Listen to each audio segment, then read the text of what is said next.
Hi, we continue in 2 Samuel 1 today with the second half of David's lament over Saul and Jonathan, who aren't there, of course, but even if they were, wouldn't hear him because they're dead. Which raises the question, as we've been looking at, of who is this for? As the authors I looked at last time noted, the various people that David addresses in this story are not present, including, as we'll see today, the daughters of Israel, but as we saw last time, the mountains of Gilboa, for example. So it's plainly not addressed to the people to whom inside it's addressed to. Whether it's addressed to people around the scene at the time who are only described as David's men is another question, but they wouldn't need to hear this. So it's certainly for the reading or listening audience of 2 Samuel. In other words, it's a literary construction for the readers, not for the people in the story. Again, who are the ones addressed are not there. And in many ways, it's a character test for readers of what we think about David, because many scholars have read this as David's sincere lament over Saul. Certainly no question about his lament over Jonathan, whom he was so close to, and we'll hear about that a little more in this section here at the end in our passage today. But we also know that David was under Saul's paranoid chasing for so long, and that Samuel had anointed David, to be king long ago, and Saul refused to let go, and was always threatening David's life. So David's emotions and inner life have been kept from us, as many writers, many commentators have noted. The narrator does not let us into David's heart or head very often to know what he's thinking. So we're left as readers to try to determine for ourselves how to read his words. Are they sincere lament? Are they the opposite of that? Are they just a complete cover-up? Or are they symbolically something else? And as we've been seeing in the first half, many of the elements of what we've seen, the little elements, echo various things we've seen earlier in 1 Samuel. I won't go back over the ones that we saw in the first half up to here, but we're going to start here today in verse 23, as you can see on the left side of the screen, and I'll try to point out elements that are hidden just below the surface that might give us another understanding of what's going on. So as you can see on the key words on the right side, really the only key words that are involved here are Saul and Jonathan, and the refrain, how the mighty have fallen. We heard at the beginning, and we hear it twice here. So with no further ado, let's jump right into our passage. As Polson notes about what David says here, David's magnanimity towards Saul in lament, I would suggest, is as politically motivated as his magnanimity towards Saul was in the cave, when he said that he would not kill the Lord's anointed. And certainly that makes sense here, that David is protecting his own future as much as anything else. So Saul and Jonathan, and we have to look carefully at the translation. The New RSV has beloved and lovely, and the first part, beloved, is fine, from the verb hiv, which means to love, although the Hebrew word has a series of nuances that is not exactly the same as the English word love, which has a wide range of nuances. So we'll have to look more at that as we go. But beloved and lovely is not the best translation here of naim, which is only one other time in the Deuteronomistic history. Samora suggests charming. Someone else suggests beneficent, connoting political, not erotic love. And so charming in the sense of being able to win people over, perhaps. The only other example we see is here in 2 Samuel 23, and he's described as the favorite there. So it's something like that. But that's the word, but is that so? Was Saul charming in life? Did he charm people? We've not recalled too many situations where people came to Saul because his rhetoric or his presence really brought them over, as we've seen happen so often with David. And then there's a question, I can get rid of this here, but there's a question of the parsing of the lines here, because I have it here the way it was in many biblical texts, with in life and death they were not divided, as parallel to Saul and Jonathan, beloved and lovely. But some suggest that in life goes with the first line, and the parallel contrast is with death. So Saul and Jonathan, beloved and charming in life, and in death they were not divided. It could go either way. Because plainly, if we read in life they were not divided, it runs completely contrary to everything we saw about Saul condemning his son Jonathan for siding with David, as well as his preparation to kill him earlier for violating Saul's ban on eating anything after Saul had cursed anybody who ate. So this is plainly counterfactual, and David is certainly presenting this to create an idealized portrayal. This is not, of course, David's perspective, as we'll see in the last paragraph where he uses the first person to describe his relationship with Jonathan, he's making this as if it was a statement of fact within a poem. But plainly they were divided. In death, perhaps they're not divided. They're dead together. And so perhaps that's why it would be more fitting to parse it. They were beloved and charming in life, and in death they were not divided. And then swifter than eagles has a whole series of challenges to it, because the word for swifter is QLL, quellu here in how it's pronounced, but it's usually as small. It's used in Genesis 16 to describe how Sarah looked in Hagar's eyes. She looked small in her eyes. And we can see here, looking ahead to 16:5, we can see it's translated as cursing. Cursing here and again. So it's as cursing a number of times, including in 1 Kings 2:8. So some scholars have suggested if we read it as swifter, it's connecting with the issue of gazelle that we hear in 119 as the literal meaning of the word shebi, which is translated in the RSV as glory, as you see here. But it's not only not the same a word normally used for swift, but in 2:18 we hear someone described as swift as a gazelle, Asahel. And the word to describe him as swift is not the same word as what we hear here. That's what we see down here. So it's not clear that really that Jonathan is meant to be described as compared to a gazelle, and perhaps this is really meant to be bringing up Asahel, not here where the gazelle isn't mentioned, but here where the word for glory does have gazelle. I know that sounds complicated, but it's not exactly clear. And especially since the swiftness, which quell can mean moving quickly, again, it's a different word than how Asahel's swiftness is described, but it can mean that. But the comparison is not as a gazelle, but as eagles. Nesharim here, only here in Samuel, and presented in a couple of other places as more like a vulture, as something that eats carrion after the end of a war or famine. So comparing them together, Saul and Jonathan, to the speed of eagles really does not bring back anything, since we heard nothing about eagles. And we've heard nothing about Saul being swift at any point. So this seems like just stereotypical, idealized elements of what you might want to say over people like this. But the stronger than lions brings up something else.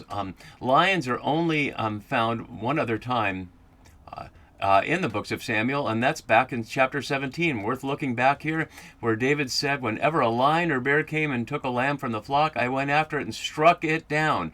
Your servant has killed both lions and bears. And so, to the extent that we're hearing here that Saul and Jonathan were stronger than lions, does that bring back the implication that somehow David was involved in killing them, which he's disclaimed, and the text continues to disclaim, but lies there in the background, so we don't know. Then it shifts to addressing the daughters of Zion, who we, in the Deuteronomistic history, we hear once in Deuteronomy and once in Judges. Why they're here isn't clear, other than that the women would be the ones expected to weep over their men as such.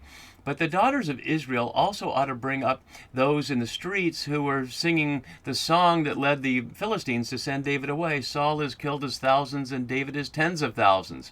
And we'll see something like this again in chapter 6, when David dances in the street and the women in the street celebrate that, and Michal, watching through the window, despises David for being almost naked before the girls in the street. So a couple of references to the women of the nation or of the city that we'll see come up again. And he tells them to weep over Saul, who of course was their king, echoing the weeping that David and his men did back in verse 12. And then this is completely out of nothing we know anything about. The parallel here, who clothed you with crimson and put ornaments of gold on your apparel. The word for crimson is shani here. It's only here in either book of Samuel. It's a couple of times in Joshua. But it's most common in Exodus, 26 times, as you can see from my note, as part of the description of the Mishkan, which is the Hebrew word for the tabernacle that carried the Ark of the Covenant through the wilderness.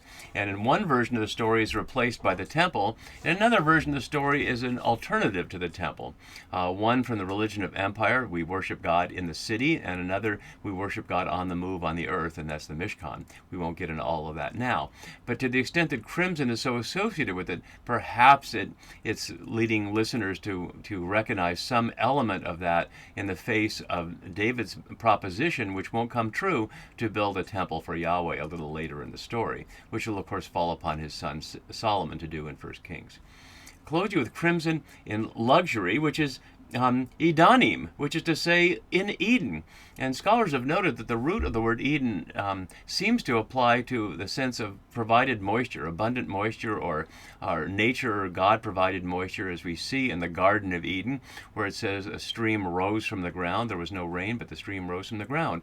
And so Eden is associated with moisture and not necessarily luxury as such, but for a desert people, abundant moisture is a nice way to talk about luxury, a good metaphor. Me in the Pacific Northwest of the United States, that doesn't work quite so well. But if you're from a dry place, you might know the luxury of abundant moisture.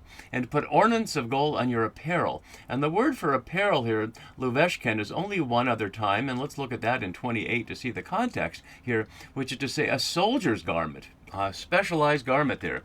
The normal word for apparel that we've seen is beged, and so it's only one other time. Let's look at it in 2 Kings 10:22, where it's the vestments of the worshippers of Baal.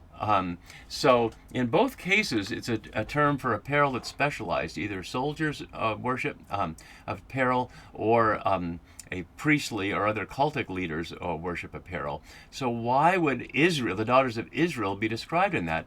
I'd like to suggest it's part of the theme we looked at last time, where a number of words, including images like the blood of the slain and the fat of the mighty, as you can see here on the right side of the screen, are associated with cultic practices and liturgical worship. Even though that's not the scene here, and we see nothing about that in this part of 2 Samuel, there's no priests mentioned anywhere here. We'll have priests later in 2 Samuel, but not yet.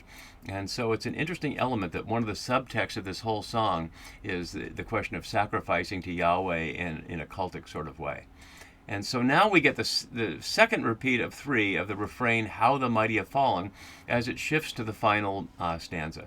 So how the mighty have fallen, and this time it says in the midst of battle, the first time and the third time it doesn't add that. Jonathan lies slain upon your high places. And notice the exact parallel between this line and this line.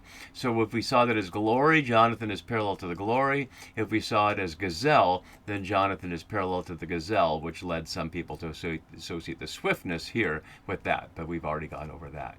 So now David makes it personal in these last 2 verses. And even though it's only a few words, volumes have been written about this, because what's at issue is what was the relationship with David and Jonathan about? And honestly, all I can say is we don't know. And we'll never know because the text doesn't say explicitly. And I hope that doesn't disappoint people who are hoping I will affirm something about the text affirming an LGBTQ relationship with them. And if it did, I would say so. But honestly, I think it's not clear because there are many aspects of the soldier-like relationship that would allow them to be very close without necessarily being erotically connected. But maybe they were and maybe they weren't. The text certainly isn't saying they're not. So let's look at the language in particular in recollection of what we saw earlier in the 18 to 20, especially in 1 Samuel, to see what we can discern here. So he says, I'm distressed, or as Alter notes, I grieve for you. As another person says, I'm distraught over you, noting that the use of the word tsar here echoes Saul's distress back in 28:15 when he'd called up Samuel via the woman of Endor. And more broadly, Israel's distress or Eli's distress. So we've seen a whole series of distresses and grieving that go on. So he's distressed for Jonathan, my brother. And that's no small thing. That's the first time he's been called that. And as Polza notes, within the reading of this elegy, as the Deuteronomistic historians comment on the monarchy, and if you're not familiar with that, I encourage you to go back and look at the introductory video to 2 Samuel, where I go over some aspects of that. But the short version of that is reading what we are seeing here as an expression of Saul as David here, and the Deuteronomistic historian as the addressee. So in that sense, it's a comment on the monarchy itself. The verse can be read as the word of Yahweh, I am distressed for you, O Israel, for losing the monarchy. As Polza notes, the theme of brother in 2 Samuel is a huge theme. It's used 34 times, interchangeably with the word for neighbor. And I was noting the element of fratricide that's key throughout this whole book here. And so we'll see many examples of that. The theme of brother also highlights what we're going to see is the implicit and sometimes almost explicit links with the book of Genesis, because we certainly know about brotherly struggles there, especially between Jacob and Esau, but also more extended family like between Jacob and Laban, as we'll see further on in the story. So I'm distressed for you, my brother Jonathan. And then the note further says below, it further implies that David is Saul's son, as Saul called him earlier, and thus a successor. Or it can imply a sexual desire, Hiram as brother to Solomon in 1 Kings 9:13. And also it's used in Song of Songs, where the woman in the song refers to the male as her brother, even though it's plainly an erotic relationship there. So referring to Jonathan as brother does not answer the question of whether this is an erotic relationship, but it allows for the possibility. Greatly beloved were you to me, and it's not the same word for love that we saw at the beginning of our stanza here, back here with beloved. It's ameta here, and it's only here in the Deuteronomistic history. It's a few other times, but it's not the normal word for love. So it's greatly something there, but notice the order of it. Were you to me? Your love to me was wonderful, but as always, it never says that David loves anybody.